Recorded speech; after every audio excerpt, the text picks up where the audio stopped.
जहां आपने देखा होगा इस समय जो एनसीबी के zonal director Sameer Wankhede drugs मामले में कठोर कार्रवाई करते हुए नजर आ रहे हैं। चाहे वह कॉमेडियन भारती सिंह हो और उनके पति को गिरफ्तारी का मामला हो, उन्होंने अपने ही जो दो एनसीबी के अधिकारी थे उन पर जांच बिठा दिया। पूरे मामले को कैसे देखते हैं? देखिए, एनसीबी तो एनसीबी, फिल्म उद्योग के जितने ये बड़े बड़े कलाकार हैं, एक्चुअली माफिया है, इनका हर जगह जासूस बैठा हुआ है। हर सरकारी डिपार्टमेंट में जासूस बैठा हुआ है। महाराष्ट्र सरकार में जासूस बैठा हुआ है, और कहना नहीं चाहिए, हो सकता है केंद्र सरकार में भी कोई उनका जासूस बैठा हुआ हो। तो एनसीबी में इन्होंने फिक्सिंग करने के लिए अपना जासूस बैठा रखा है, जिसकी परिणति आपने देखी कि एनसीबी की चीफ समीर वानखेड़े जी ने अपने ही दो आदमी को सस्पेंड किया, क्योंकि उन दोनों ने उनके जमानत लेने में सहूलियतें प्रदान करी, आरोप पत्र समय पर दायर नहीं करा और आरोप सही से नहीं लगाया, जिससे उनको जमानत मिल गई। नहीं तो जमानत भी नहीं मिलती। हालांकि जमानत मिलना कोई बड़ी होना नहीं है। जमानत किसी सुप्रीम कोर्ट की वर्डिक्ट है कि जमानत लेना लोगों का अधिकार है। इसका यह मतलब नहीं है कि आप आरोप नहीं है, मुकदमा चलेगा और आरोप में यदि तथ्य है तो आपको सजा मिलेगी। तो समीर वानखेड़े जी ने इसीलिए अपने दो आदमी को सस्पेंड किया है, और अब केस जांच वैसे स्टाफ के पास दिया गया है जो सही से आरोप पत्र इनके विरुद्ध दायर करेगा। होता क्या है, किसी भी संस्था में, किसी भी संगठन में यदि आप उसके मुखिया के बात को तवज्जो नहीं दीजिएगा तो इसी तरह से अफरा तफरी की स्थिति मचती है। इसी तरह से अपराधी तत्व छूट जाते हैं, जो कि समीर वानखेड़े जी ने समय रहते ही कदम उठाया है। गीता में श्री कृष्ण ने कहा है, जब लड़ाई हो रही थी महाभारत की, तो अर्जुन बोल रहा था कि मैं कैसे युद्ध करूं, मेरे भाई हैं, बंधु हैं, फलाना है, ठिकाना है।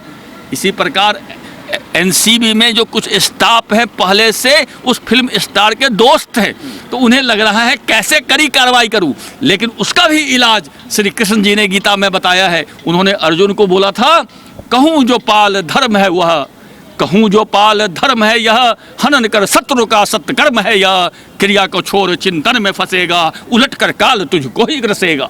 तो आज यदि जो एनसीबी में जासूस हैं फिल्म स्टार के, वो सही कार्रवाई नहीं करते हैं, तो ये फिल्म स्टार खुद तो डूबेंगे, इनको भी डुबा देंगे। जैसा कि आपने देखा है, दो स्टाफ सस्पेंड किया गया है। आगे यदि और भी इनके जासूस हैं तो वो सतर्क हो जाए, क्योंकि आने वाले समय में समीर वानखेड़े जी उनको भी बर्खास्त करेंगे। तो अपनी बर्खास्तगी से बचने के लिए, अपनी बेइज्जती से बचने के लिए एनसीबी के सभी स्टाफ को चाहिए कि सही से जाँच करे और सही से आरोप पत्र दाखिल करे, और ये जितने ये ड्रगिस्ट हैं उनको सजा दिलाए।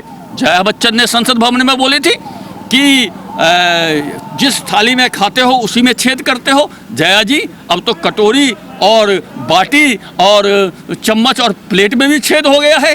तो आपका जो कहना था वो बड़ा ही शर्मनाक बयान था। एनसीबी ने एनडीपीएस कोर्ट में भारती सिंह और पति हर्ष की बेल कैंसिल करने और कस्टडी में पूछताछ करने की आज अर्जी भी लगाई है। इसका मतलब ये है कि कहीं ना कहीं गिरफ्तारी की तलवार अब भी लटक रही है, यानी गिरफ्तार हो सकते हैं। देखिए, मैं पहले बताऊं, भारती सिंह और उसके पति को जो जमानत मिला है वो गलत तरीके से मिला है। गलत तरीके से इस तरह से मिला है कि एनसीबी के जिस अधिकारी की ये ड्यूटी थी कि कोर्ट में जाकर के पैरवी करे, उन्होंने पैरवी नहीं करी।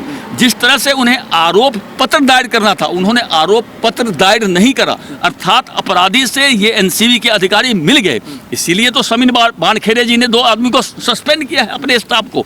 तो अब सही जांच अधिकारी को उसमें लगाया गया है, और उन्होंने कोर्ट में अर्जी दी है कि इन्हें पुलिस हमारे कस्टडी में दिया जाए, जिससे हम पूछताछ करें, और जमानत कैंसिल करने के लिए भी लिखा है। और ये दोनों कार्रवाई 2-4 दिन में देखिएगा, इनको पूछताछ के लिए लाएगी एनसीबी, और इनको जो ही 2 झापर लगाएगी ये सच सब कुछ बता देगी, और इनका जमानत कैंसिल होगा, दोबारा ये जेल में जाएंगे। क्योंकि एनसीबी जो जिस सक्रियता से और जिस सही दिशा में जांच कर रही है, वह जांच इन लोगों को जेल के फंदे में ही रखेगा, जेल में ही रखेगा, इसमें कोई शक नहीं है। अच्छा, एक तरफ जहां समीर वानखेड़े जैसे ईमानदार ऑफिसर जो है दूध का दूध और पानी का पानी करने में लगे हुए हैं, ऐसे में क्या लगता है जो एनसीबी के अंदर छुपे हुए बैठे हैं, जो कुछ गद्दार है, क्या लगता है पर्दा उठेगा? सबसे पर्दा उठेगा। मैंने पहले ही बताया है कि ये फिल्म स्टार तो डूबेगे ही, और अपने जितने हितैषी हैं विभिन्न विभाग में इन लोगों ने मंथली पैसे पे रखा हुआ है, उस सब की भी पोल पट्टी खुलेगी और उस सब को भी लोग लेके डूब जाएंगे। इसलिए मेरा अनुरोध है हर एक सरकारी डिपार्टमेंट के लोगों से कि जो फिल्म स्टार से पैसा लेते हैं वो अब सतर्क हो जाएं, क्योंकि अब फिल्म जो जितने ये ड्रगिस्ट फिल्म स्टार हैं उनके डूबने का समय आ गया है, और ये लोग आपको लेकर के ही डूबेंगे। इसलिए डूबने से अच्छा है इस समय रहते आप सतर्क हो जाएं और सारे अपराधी तत्व को पकड़ें और जेल भिजवाने में उनका सहयोग करें एनसीबी का, जिससे कि आपकी भी इज्जत बची रहेगी, आपकी नौकरी बची रहेगी। यदि समय रहते नहीं चेतिएगा आप तो वो तो डूबेंगे, आपको वैल्यू डूबेंगे, आप सस्पेंड होइएगा, बर्खास्त होइएगा, आपको कोई बचाने वाला नहीं होगा और आपराधिक मुकदमा भी चलेगा जिससे आप जेल भी जा सकते हैं। इसलिए समय रहते चेत जाना ही उनके हित में है। अच्छा, आपको याद होगा कुछ समय पहले जब यही समीर वानखेड़े एनसीबी के साथ ड्रग्स माफियाओं को पकड़ने गए थे तो उन पर हमला हुआ था। आपको नहीं लगता कहीं ना कहीं जो एनसीबी के अंदर है इन लोगों के ड्रग्स माफियाओं से बॉलीवुड से संबंध दिखाई दे रहे हैं? बिल्कुल, ड्रग माफिया का बॉलीवुड से संपर्क है। ड्रग माफिया का क्या, दाऊद इब्राहिम का बॉलीवुड से संपर्क है। ये कितनों बार तय हो चुका है कि जितने आतंकवादी हैं, पाकिस्तानी हैं, फाइनेंस करते हैं फिल्म में, और इसीलिए जो फिल्में बनती है वो हिंदू विरोधी बनती है, देश विरोधी बनती है। ये दसियों बार साबित हो चुका है। तो ड्रग माफिया का पूरे फिल्म उद्योग पर कंट्रोल है और जो छोटे छोटे फिल्म स्टार हैं, जो स्ट्रगलर हैं, पकड़ में आए हैं, बहुत बार वो पकड़ में आए हैं कि वो खुद ड्रग सप्लाई करने लगते हैं। ड्रग लेते लेते जब उनकी पास पैसे की कमी आ जाती है तो खुद ड्रग सप्लाई करने लगते हैं, वो खुद ड्रग पेडलर बन जाते हैं, ड्रग पहुंचाने वाले बन जाते हैं। तो ये तो साबित हो चुका है। तो ड्रग माफिया की और बॉलीवुड की एक कॉकस है, उसमें कुछ पॉलिटिकल संरक्षण भी प्राप्त है और राजनीतिक संरक्षण के कारण ही ये लोग फलते हैं, आगे बढ़ते हैं। वो राजनीतिक संरक्षण खत्म करना है। वो राजनीतिक संरक्षण बीजेपी की यदि सरकार आती तो निश्चित रूप से खत्म हो जाती, लेकिन शिवसेना ने धोखा दे दिया, वो पलटी मार गया, वो महागारी में चला गया। लेकिन आप चिंता मत कीजिए, इन तीनों की सरकारें आपसी कला से खुद ही गिर जाएगी और एक वहाँ पे राष्ट्रवादी सरकार महाराष्ट्र में आएगी। और जो ड्रग माफिया का, फिल्म स्टार का और राजनीतिज्ञ का कॉकलेट है, जो इनका गठजोड़ है, वो टूटेगा और फिल्म उद्योग साफ और सुथरा होगा। अच्छा, आपने एक बात और देखी होगी, जिनके घर से ड्रग्स बरामद होता है उनको इतनी जल्दी जमानत मिल जाती है, लेकिन अर्णव गोस्वामी जिनका पुराना केस 2 साल पहले बंद हो चुका है, उनको लगभग 15 दिन लग जाता है जमानत लेने में। देखिए, कहना नहीं चाहिए, लेकिन यह तो साबित हो चुका है कि न्यायपालिका में कांग्रेस के कुछ लोग बैठे हुए हैं, वामपंथी सोच के कुछ लोग बैठे हुए हैं जो इस तरह की कार्रवाई करते हैं। अर्णव गोस्वामी को फर्जी केस में फंसाया गया था, जैसा कि आप जानते हैं। 2018 में बम्बई पुलिस ने ही उस केस को बंद करी थी और उस केस को दोबारा खोलने के लिए कोर्ट का परमिशन चाहिए था, लेकिन बिना कोर्ट के परमिशन के अर्णव गोस्वामी के विरुद्ध केस खोला गया और फर्जी केस में उन्हें फंसाया गया और फिर कोर्ट जमानत देने में भी देर की, जबकि यह केस साफ और सीधा था कि यह जो दोबारा केस खोली गई है वो कोर्ट के परमिशन से नहीं खोली गई है, अर्थात नाजायज रूप से खोली गई है। तो अर्णव गोस्वामी को तो तत्काल खड़े खड़े जमानत मिल जाना चाहिए था, लेकिन उनको परेशान करने की नीयत से इस तरह से चक्रव्यूह रचा गया कि उन्हें तंग किया गया। एक राष्ट्रवादी पत्रकार को जितना तंग किया जा सकता था, जितना टॉर्चर किया जा सकता था, उसको किया गया, जो कि निंदनीय है, बहुत शोभनीय नहीं है। और यह महाराष्ट्र सरकार का पाप का घड़ा धीरे धीरे भर रहा है, जो जल्दी ही फूटेगा। अच्छा, आखिरी सवाल, आपने एक चीज़ और देखी होगी, योगी आदित्यनाथ जी मिशन बॉलीवुड पर थे और जैसे ही वो महाराष्ट्र में जाते हैं, चाहे संजय राउत हो, उद्धव ठाकरे हो, इतना बौखला जाते हैं कि बौखलाहट की वजह क्या दिखाई दे रही है? क्यों मिर्ची लगती है इतनी? इसलिए मिर्ची लगती है। एक बार बताइए, क्या मराठी फिल्म उद्योग को वो बिहार में स्थापित कर सकते हैं?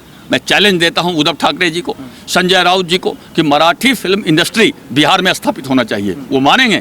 बंगाली फिल्म इंडस्ट्री तमिलनाडु में स्थापित होना चाहिए, वो मानेंगे?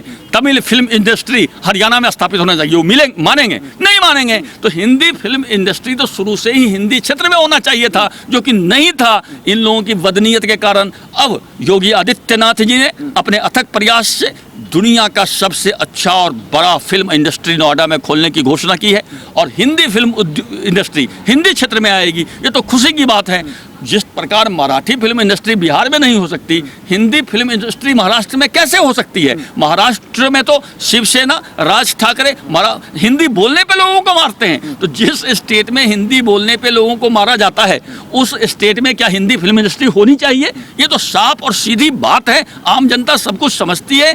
एक बार योगी आदित्यनाथ जी को काम शुरू करने दीजिए, सारे हिंदी फिल्म इंडस्ट्री अब नोएडा में, उत्तर प्रदेश में आ जाएगा और बम्बई में सिर्फ मराठी फिल्म इंडस्ट्री रह जाएगी।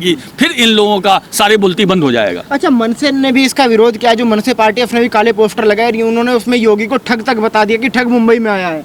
देखिए, मनसे का तो चूंकि वहाँ पर राजनीतिक वजूद भी नहीं है महाराष्ट्र में, हर चुनाव में लड़ते हैं, हर चुनाव में जमानत जब्त करा देते हैं।